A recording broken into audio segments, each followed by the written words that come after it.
Hey gamers, if you're a fan of Metroidvania games, then you've come to the right place. In this video, I will show you the amazing Metroidvania games that you can play right now. Some of you maybe disagree with the ranking, but that's okay. All I know, this game is amazing. And if your favorite are not here, you can roast me in the comment below, okay?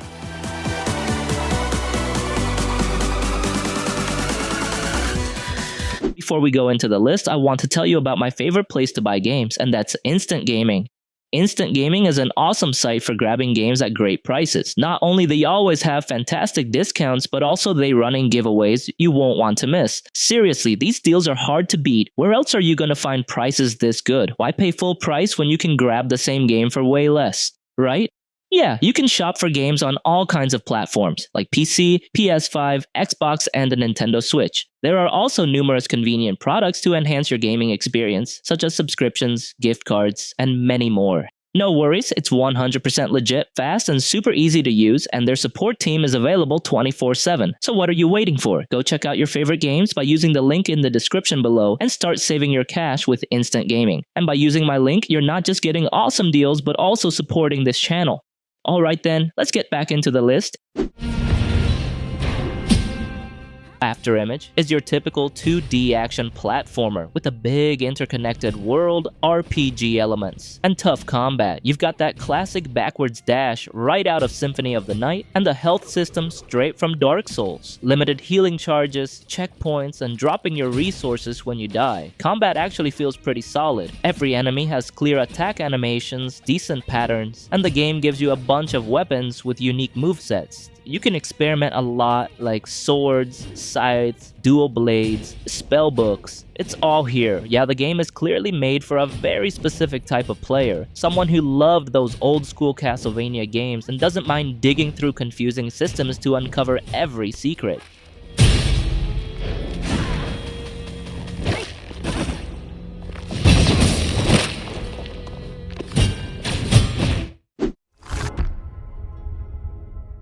If you're a fan of Metroidvanias or Souls-likes, you definitely will like this game.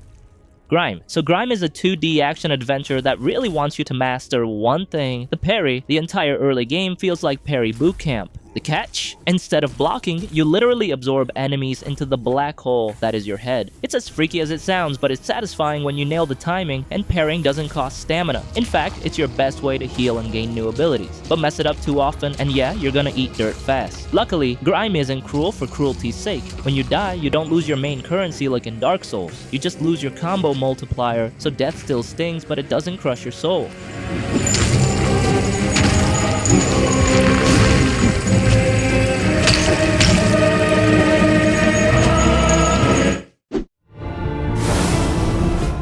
Aeterna Noctis is the kind of game that will punish you relentlessly, make you rage quit, then pull you back in 5 minutes later because it's just that good. The game demands perfection, the platforming challenges are tight, full of traps, teleport dashes, arrow mechanics, all that fancy movement tech you'll need to master. The boss fights? Straight out of a Souls-like nightmare. Every enemy has distinct patterns, attacks are fair but punishing, and when you finally land that perfect kill after 20 attempts, it's pure satisfaction. Aeterna Noctis is a fantastic, ambitious, and incredibly impressive game. It is a must-play for hardcore Metroidvania fans who crave a colossal challenge.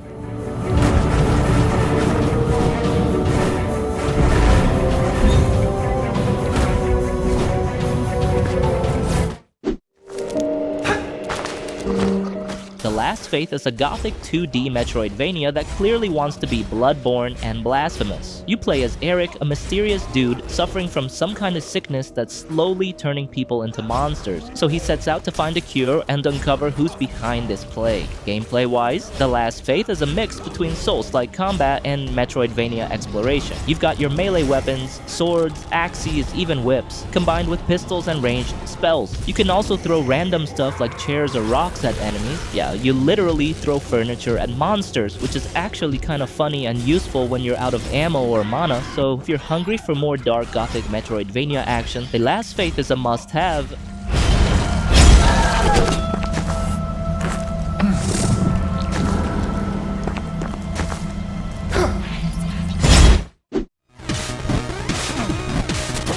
The Messenger, a fast-paced action platformer that throws you straight back into the golden age of gaming, like Ninja Gaiden, and all those pixel-perfect memories that defined an era. You play as a ninja whose village gets wrecked by the Demon King, and your mission: deliver a mysterious scroll across a dangerous world. It's linear action platformer, but then it pulls a fast one. The world opens up in a massive way, turning into a full-blown Metroidvania. You're backtracking through old areas with new abilities, finding secrets you couldn't reach before. It's a genius bait and switch that doubles the game's content and scope. So yeah, it's not the kind of game you'll keep replaying over and over, but for that first-time experience, totally worth it.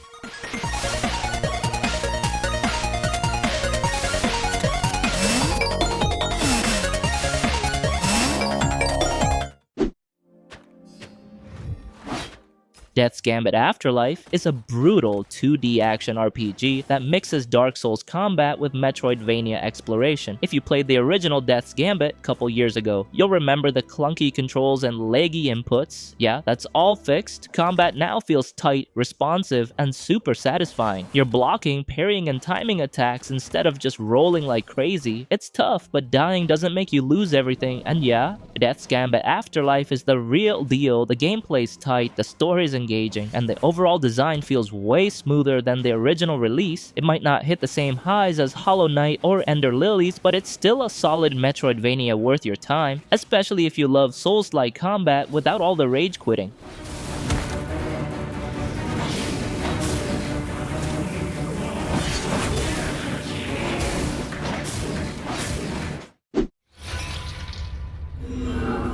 Bloodstained Ritual of the Night, a game that basically screams Castlevania in everything. Made by Koji Igarashi, yeah, the legend behind Symphony of the Night. This game is his spiritual comeback, and honestly, it's one of the best modern takes on that old school Metroidvania formula. You play as Miriam, a girl who literally wakes up from a 10-year coma with crystals growing out of her skin. Turns out she's one of the last shard binders, people who can absorb demonic powers through these crystals. So if you've ever played Castlevania Symphony of the Night, you'll feel right at home here.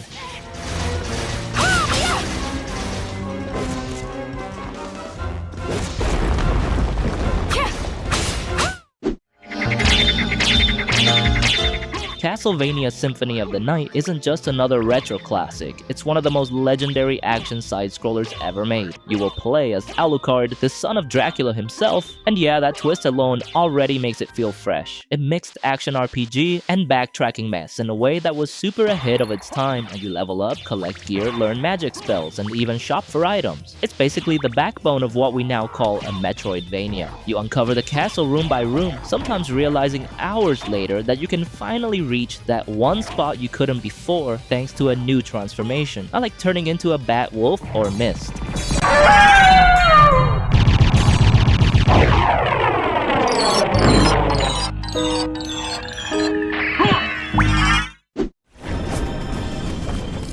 Metroid Dread. It's the classic 2D exploration Metroid gameplay we all know and love. The movement is quick, smooth, and everything flows seamlessly. Samus moves like a pro, and as you unlock new upgrades, she transforms into an unstoppable space ninja who simply melts through enemies. The core loop is pure exploration. You're dropped on planet ZDR and must make your way back to your ship while discovering new abilities and secrets along the way. What I really liked about this game is how smart it is at guiding you without telling you exactly where to go. There are no big, flashy waypoints or glowing paths. Instead, every time you receive a new upgrade, you know exactly where to go next.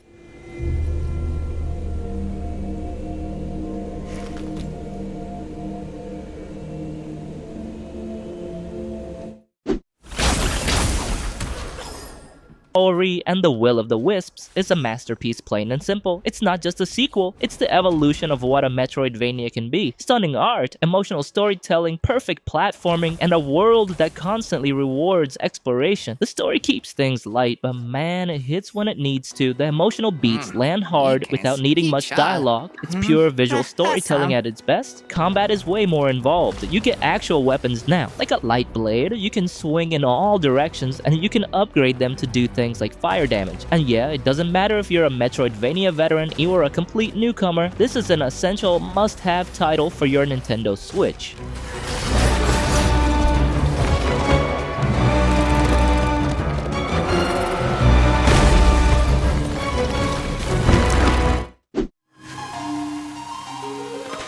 Ender Series. It's a dark fantasy Metroidvania series known for its haunting atmosphere, emotional storytelling, and elegant combat. Yup, if you already played the first game, I think you must play the sequel. It's often compared to Hollow Knight for its atmosphere and exploration, but it has a more melancholic and lyrical tone, with stunning hand-drawn visuals and a haunting piano soundtrack. The combat in the Ender series is one of its most unique and beautiful aspects. Your main character not wield weapons herself, instead you will summon your purified spirit warrior in the Ender Lilies and summon homunculi to attack enemies at Ender Magnolia. This is very unique Metroidvania with RPG elements, so if you love 2D action side-scroller games, the Ender series is a must-play.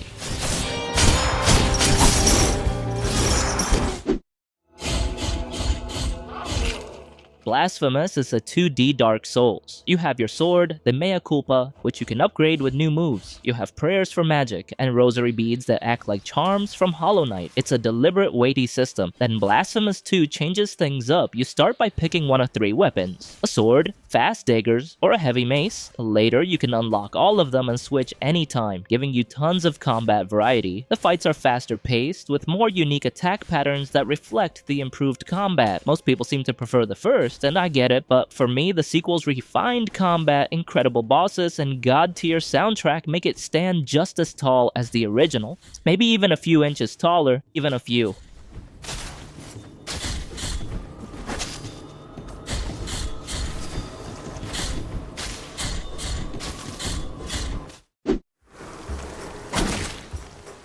Prince of Persia: The Lost Crown is a phenomenal return for the series. It's a confident, incredibly well-made Metroidvania that gets all the important stuff right. The combat is stylish and intense, the platforming is tight and rewarding. Yes, this proof that Ubisoft still knows how to deliver great single-player adventures when they really want to. And not only that, each boss feels like a skill check, testing everything you've learned so far. They're fast, brutal, and incredibly satisfying to overcome. You'll die a few times, but when you finally win, it feels amazing. It's that perfect mix of challenge and payoff that keeps you saying, alright, one more try. This isn't just a great Prince of Persia game, it's one of the best Metroidvania games we've ever had.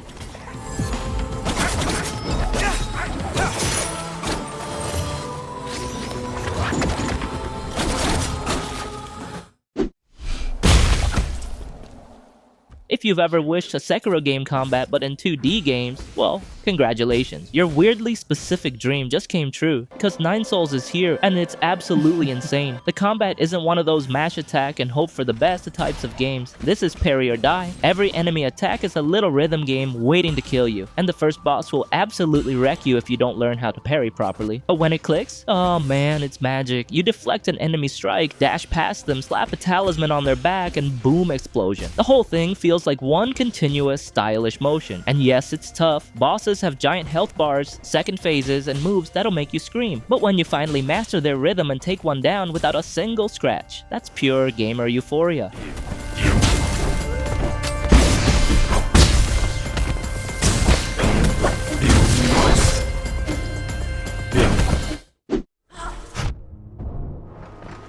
Hollow Knight and Silksong. In Hollow Knight, the entire adventure was about descending, diving deeper into the infected ruins of Hallownest. But in Silksong, you're doing the exact opposite. Hornet is ascending the kingdom of Farloom, climbing toward freedom instead of falling toward despair. And combat in Silksong is flashier and faster, rewarding aggression, while Hollow Knight favors patience, precision, and rhythm. The two games differ in tone. Hollow Knight evokes quiet sorrow, while Silksong radiates defiance and determination. Despite these changes, both share the same deep sense of exploration and rewarding discovery that made the first game unforgettable.